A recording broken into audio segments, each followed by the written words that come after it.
네, 지난주 뉴욕 증시는 가파르게 상승을 했는데요. 주간 기준으로 S&P와 다우는 6개월 연속의 월간 상승, 그리고 또 주간 기준으로도 3, 4%의 상승. 나스닥이 좀 주춤했습니다만 그래도 주간 상승률로는 또 나스닥이 또 가장 강합니다. 그런 가운데 오늘 국내 증시도 나침반이 될 수 있는 EW와 코로 야간 선물 함께 좀 참고하시면 좋을 것 같습니다. 코스피 코스닥은 이렇게 온도 차이가 크기 때문에 그 전략들을 좀 잘 세워보셔야 될 것 같네요. 오늘은 케미칼 에너지 투자자문의 차홍선 대표 모시고 에너지 메가 트렌드 살펴보는 시간 갖도록 하겠습니다. 안녕하십니까? 네, 안녕하십니까? 네. AI 시장 전망에서 공통적으로 빼놓을 수 없는 시장 바로 전력기기 시장인데요.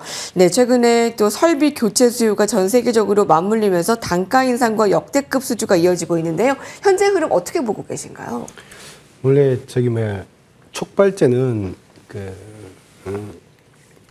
엔비디아의 GPU가 만들어냈습니다. 그래서 AI가 이제 붐을 일러가 AI 투자에 대한 수요가 이제 급증하면서 GPU 투자를 많이 하고 GPU를 많이 생산하고 거기에 이제 SK 하이닉스, HBM이 이제 들어가고 이러면서 이제 우리 반도체 쪽에서 원래 주가가 많이 올라갔죠. 근데 이제 알고 봤더만 반도체에서 주가가 많이 올라갔는데 반도체가 그 AI를 돌리려면 GPU를 돌리려면 여러 가지 전력이 많이 필요하더라 이제 그런 게 있었잖아요. 그래서 이제 전력에 대한 원자력이라든지 원자력 발전소를 지어야 되겠다. 그 트럼프 대통령께서 발표한 게 그런 거였잖아요.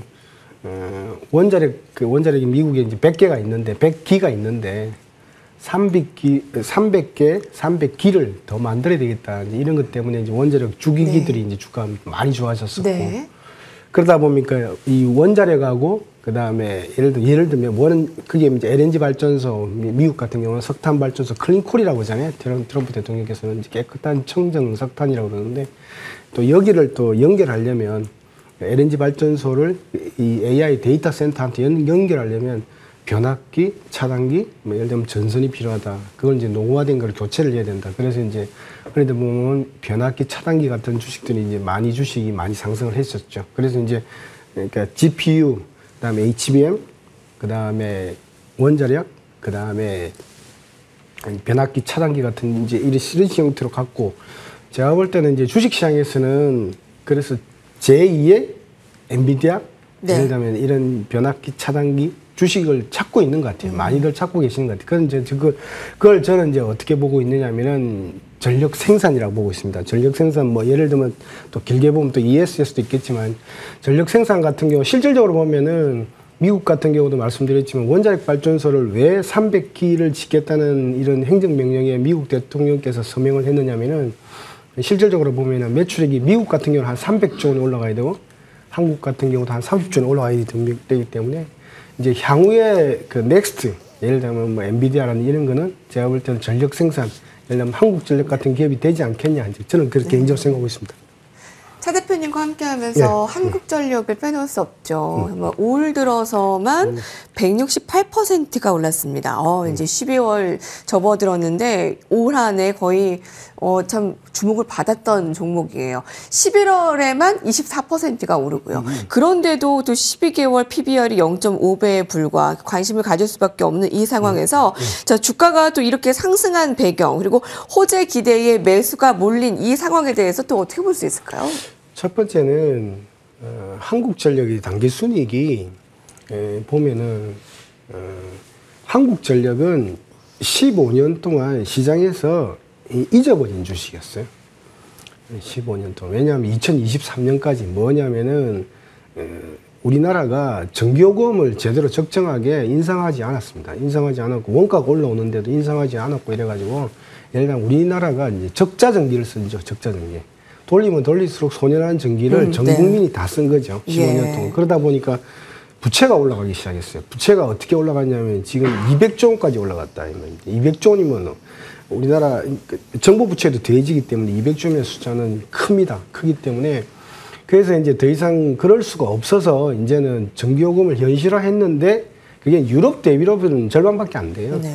실질적으로. 그러니까 현실화 시켜놓고 보니까 어떤 일이 벌어지냐면은 당기순이익이 올해 같은 경우가 예를 들면은 9조 원이 나오는 겁니다.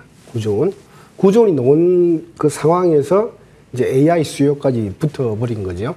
그런데 9조 원이라는 숫자가 어떤 의미냐면은 이 비교가 되는 게 미국엔 넥스트라 에너지라고 있습니다. 제가 좀 말씀을 드렸지만은 미국에는 한 넥스트라 에너지 같은 넥스트 에라 에너지 같은 기업이 한 20개 정도가 돼요. 그 중에서 제일 1등 기업이 미국의 넥스트라 에너지인데 미국의 넥스트라 에너지가 단기 순이익이 얼마냐면 이렇게 꾸준히 올라갔습니다. 한국전력이 15년 동안 쉴 때 꾸준히 단기 순이익이 올라갔는데 올해 얼마 나오냐면은 11조 원이 나와요.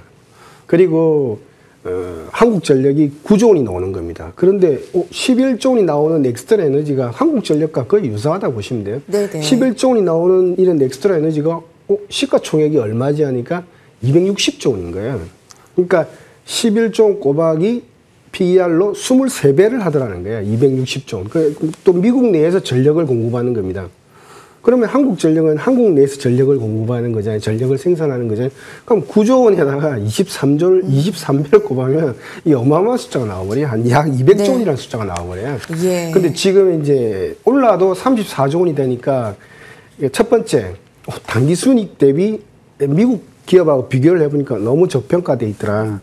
그리고 두 번째는 이제 제가 조금 전에도 이야기해 드렸자면, 말씀드린 것처럼 부채가 200조 원이니까 이게 정기요금을 이제 내릴 가능성이 낮아요. 왜냐하니까 이게 계속 10조 원, 내년에 올해 9조 원, 내년에 10조 원, 그 다음에 11조 원 이렇게 보이는데 수정치들이 보이는데 이 전력 요금을 낮추게 되면은 부채가 늘어나는 그런 역설이 있는 거예요. 그래서 이렇게 뭐 대한민국 정부 채권하고 똑같습니다. 등급 신용 등급은 한국전력은 똑같지만은 그래도 이제 9조, 10조, 11조 이렇게 계속 연속해서 올라가는 게 눈에 보이지 않느냐 이제 그렇게 보니까 저평가고요. 그리고 이제 결정적으로 보면 이게 이제 AI하고 또 맞물려 버린 거예요.